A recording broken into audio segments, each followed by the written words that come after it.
வணக்கம் மக்களே, நம்ம பயணங்கள் முடிவில்லை குழு தற்போது கல்பாவோட ஒரு பார்க்குக்கு வந்திருக்கோம். அந்த பார்க்கில் பாருங்கள் பேரிச்சை மரம் எவ்வளோ பேரிச்சை மரம் வந்து பாருங்கள். அங்கே பேரிச்சை மரத்தை பொறுக்கி சாப்பிட்டுட்ருக்கோம்.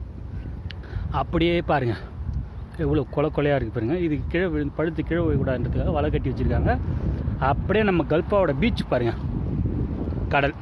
இங்கேருந்து குதிச்சனா ஸ்ட்ரெயிட்டாக நம்ம இந்தியாவுக்கு வந்துடலாமா. ஆனால் நான் இங்கேருந்து ஒரு 100 மீட்டர் போகிறதுக்குள்ளே கடலில் மூழ்கி செத்துருவோம் பொழுது. ஐயோ, ஒரே டெசர்ட்ப்பா.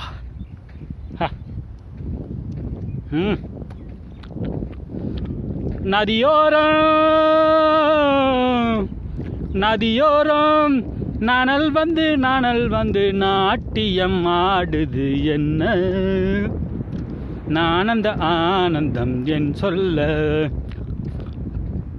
கல்பாவோட கடற்கரைக்கு நம்ம வந்தாச்சு. நம்ம மெரினா பீச் மாதிரியே தான் இருக்குது, ஆனால் மணல் கொஞ்சம் கம்மியாக இருக்குது. இங்கே பாருங்கள், ஒரே குழாங்கல்கா இருக்குது. இதெல்லாம் சிப்பி இல்லைன்னு நினைக்கிறேன். சிப்பி இல்லை, ஐ திங்க். நான் என்ன நினைக்கிறேன்னா இது பூரா சங்குகளாக இருக்குது. பாருங்கள் பூரா சங்கு.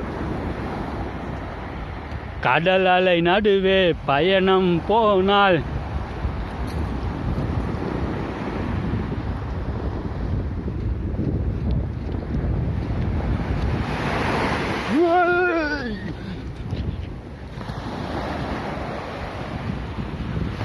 நதியோரம்